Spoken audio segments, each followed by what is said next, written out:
Hello and welcome back to Mega React. So today we're going to be watching Babylon 5 Season 2 Episode 12. Last episode, Sheridan took Fighter out with some other people. They were assaulted by this unknown alien race we've never came across before in Babylon 5. Sheridan was kidnapped. One of the other guys got back but died from radiation. And Sheridan was basically kidnapped by these aliens who just took a bunch of samples of different races and pitted them against each other, learning their strengths, their weaknesses, maybe for their own amusement, not really sure. So he was kidnapped, which was nuts.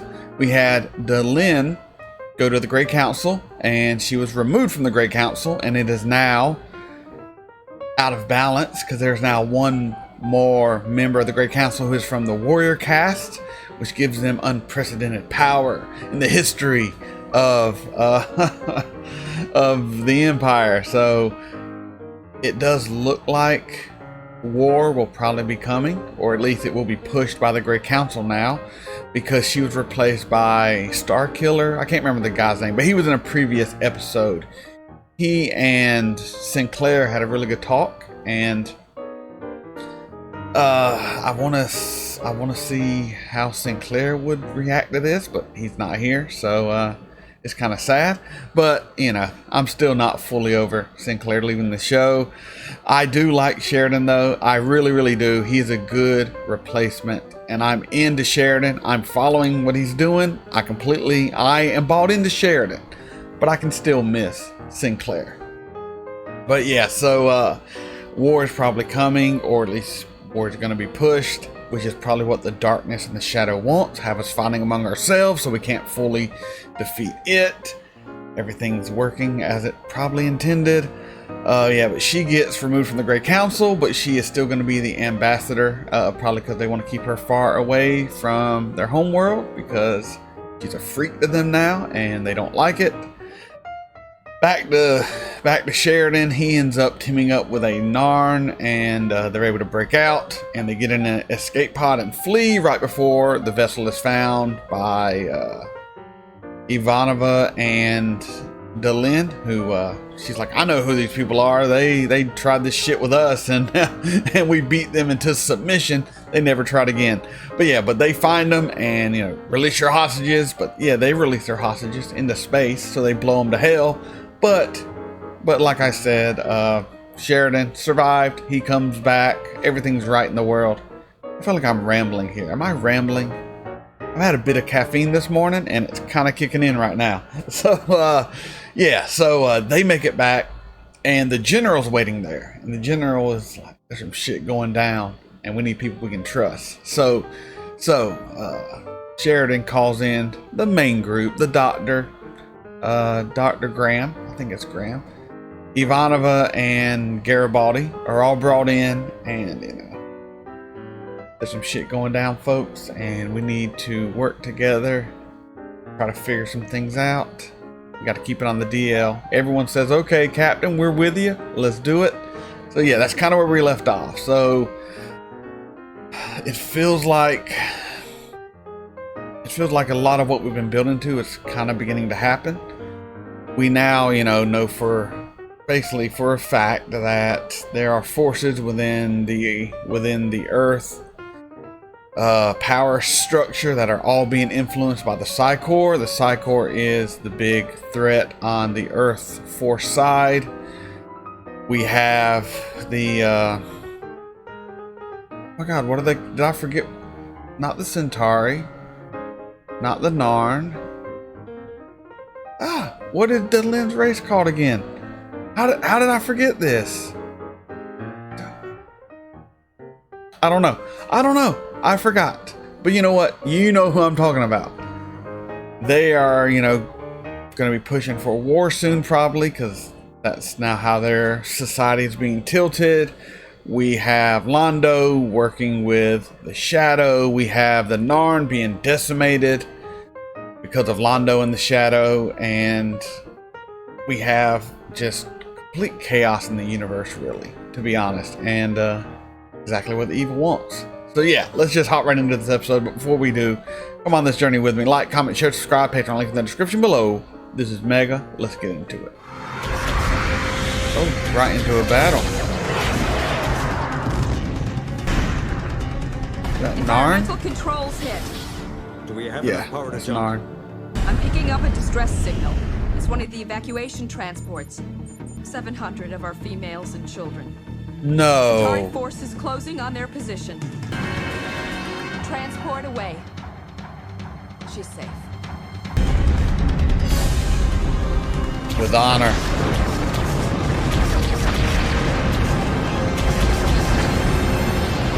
5,000 of my people died in the battle you have just seen.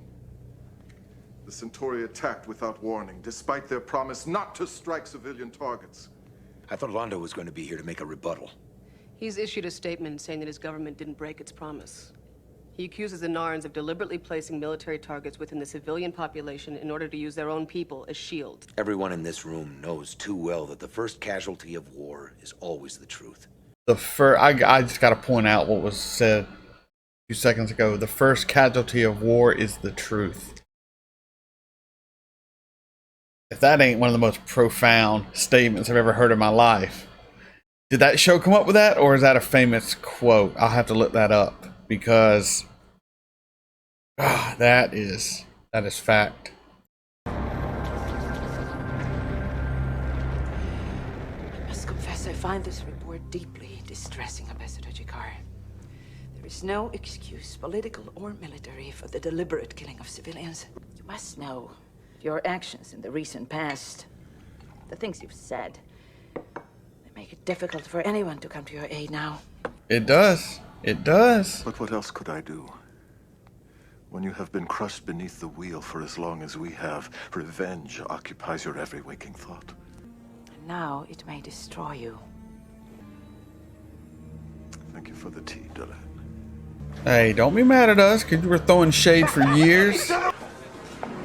Centauri are boastful, arrogant, Narn angry. This is bad. This is going to be bad for the station. Welcome to Earth Alliance Station Babylon 5. I'm Commander Susan Ivanova. I am Korelil Mirzan of the Lumati. And you are? I am Korelil Mirzan of the Lumati. Yes, I know. Thank you. Does he I speak was for asking- him? The servitor beside me is my translator, Doc. Before I Wow. can speak with you directly, I must determine if your species is worthy.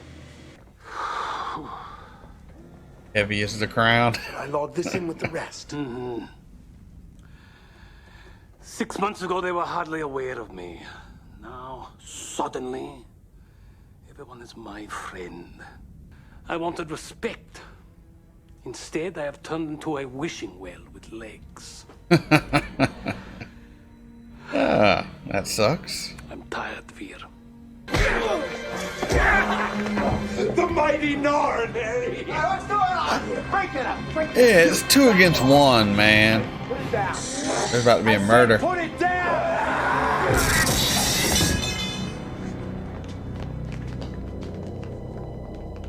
Oh, this is not gonna be good. He's dead. We can go round and round about this all night long, figuring out who started what. And it'll take us back 100 years before we're done. They have a right to defend themselves. Damn it, Jakar! You are the duly appointed representative of your government. Are you saying that you can't control your own people? Because if you can't, you better tell me right now so that I can have them thrown off this station and sent somewhere else. This is such good sci-fi, damn it. I mean, this is such good TV and writing. It's not just sci-fi, but by God. Which allows us to use the isolate So good. for non-humanoid patients. Did you say this facility was for the treatment of species other than your own? Yes, that's correct. I do not understand. Why go through all this to save the lives of potentially inferior species? Evolution is driven by blood. The weak die and the strong survive. By preserving the sick and wounded of other races, you pollute the genetic pool. It does not serve evolution. You know, I think we should all be moving on by now. I don't believe that any form of sentient life is inferior to any other. Yes, we often hear that argument from inferior species and their sympathizers. Just 1 second. I don't think I like this race very much. Yeah, I got your strange notions right here. I agree, Doctor. I agree. Here. I have something for you.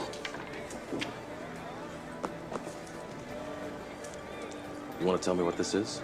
This does not look good. Oh, please relax. It's not a bribe. Over the years, when my luck at the gaming tables has been less than salutary, you have always come to my rescue. Thanks. That's all. Thanks. I'll get you a receipt, because I want to make sure everything's on the No, up I and don't up. want a receipt. Then what do you I want? want you to stay! I don't know you anymore, Londo. None of us do. You always listened to me. You were always kind to me, even when you had nothing to gain. And now that things are changing, and I look around for someone to share my good fortune with, there is no one. I gotta make my rounds. I'll try to stop by later.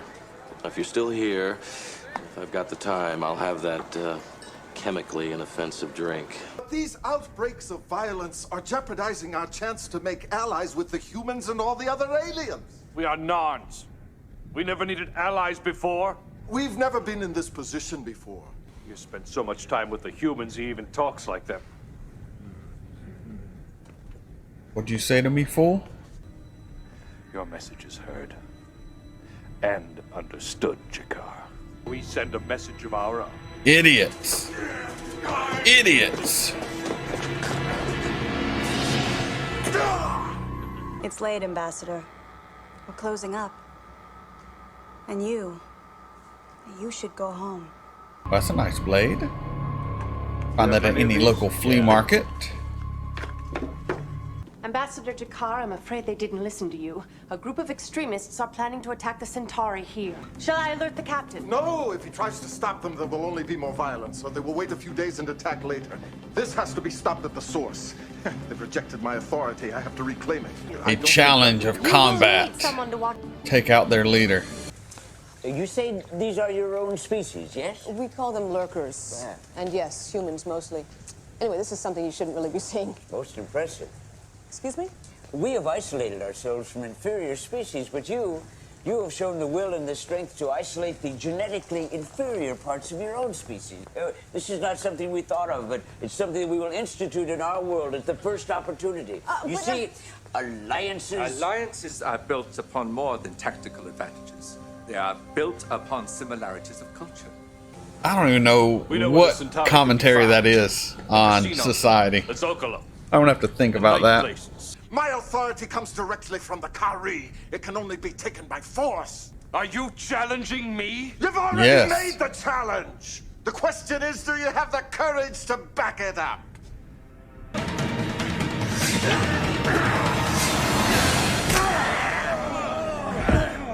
Enough! This ends now!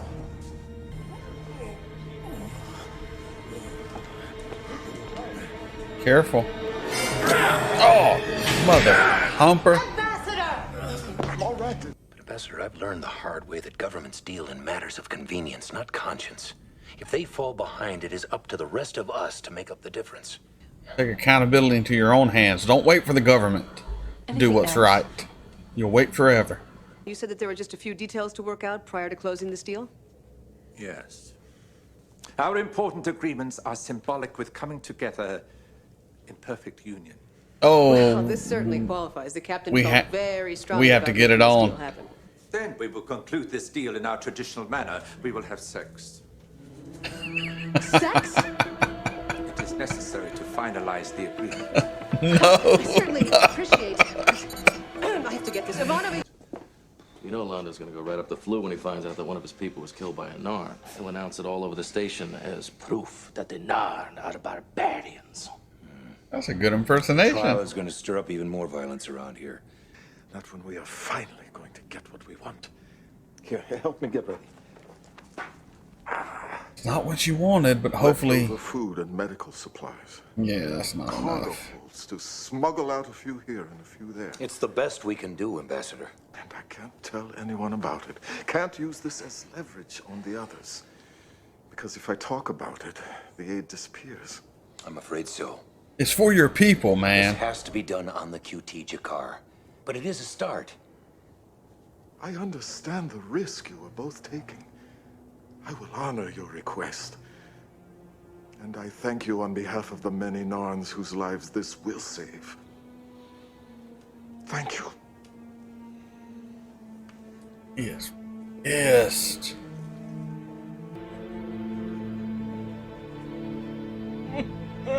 Sad. Angry. Oh, dude. You're doing your best. I thought it over, and I'm ready now. Okay. Oh. Boom shabba lubba lubba, boom shabba lubba lubba. Hey there, 3 bags full. You come here often? Yes, I do. Dinner shabba lubba lubba, drink shabba lubba lubba, kiss, kiss, kiss, kiss, kiss, kiss, grab! Oh, yes. Oh, yes! Oh, yes! Tell me about your portfolio. Oh, yes! Yes! Yes! Yes! Lie to me about your family. Oh, yes! Oh, yes! Oh, yes! Yes! Yes! Yes! Yes! What do I do now? Old style, you roll over and go to bed. New style, you go out for pizza and I never see you again. I think he knows. I think he knows. Like, you just played that fool. Well, you're looking good, though. I am sure you can sympathize with our situation, Ambassador. I mean, this is a potentially explosive situation. He was trouble. I always said things would not end well for him and that it would be his fault. Good day to the both of you. Londo, are you really making it that easy? Is there some kindness left in you? Thanks for what you did. It is good to have friends, is it not, Mr. Garibaldi?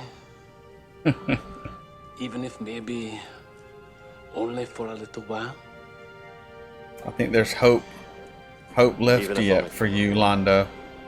Even for a little while. Really like that episode. I really like that episode. I'll be right back with you. That was Babylon 5, Season 2, Episode 12. I really liked that episode. The Jakar moments were just perfect. He had some of the best dialogue I've heard in so long, and this is quintessential quality science fiction. This is a world that is created that is so strange yet so familiar, with troubles that we can relate to even now, and the commentary on that is why sci-fi is one of the best genres ever. This was so good. Jakar having to convince his people, you know, we must be peaceful here for the better of the rest of our race, and those who don't want to listen, and having to confront that head on in a show of combat. And he's basically begging for help, and all he can get are these scraps of help, and he will take it, and he is grateful, but he is angry, and he is sad for his people and the death that is to come, that the great Narn Empire will fall once again to its Centauri enemies, those who enslaved them for so long. The way history is repeating itself, everything Jakar fought for is falling apart, and he feels helpless to do anything. That's such a real moment, and I feel for Jakar so much. And then we have, on the other side, we have Londo, who is in his own type of hell. He wanted influence and power, but all he is a wishing well, with no true friends left. Those that he did consider friends are alienated from him now. And he just wants to have a drink, be friends just for a little while with someone. And that is why he did a kindness at the end.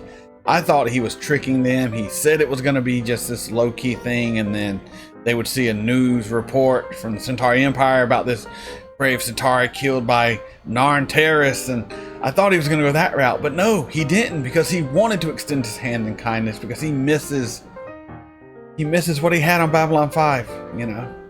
The grass is always greener, right? He had many of friends and was having a good time, but the Centauri Empire was less than honorable as it once was, and less as powerful, and he wasn't respected.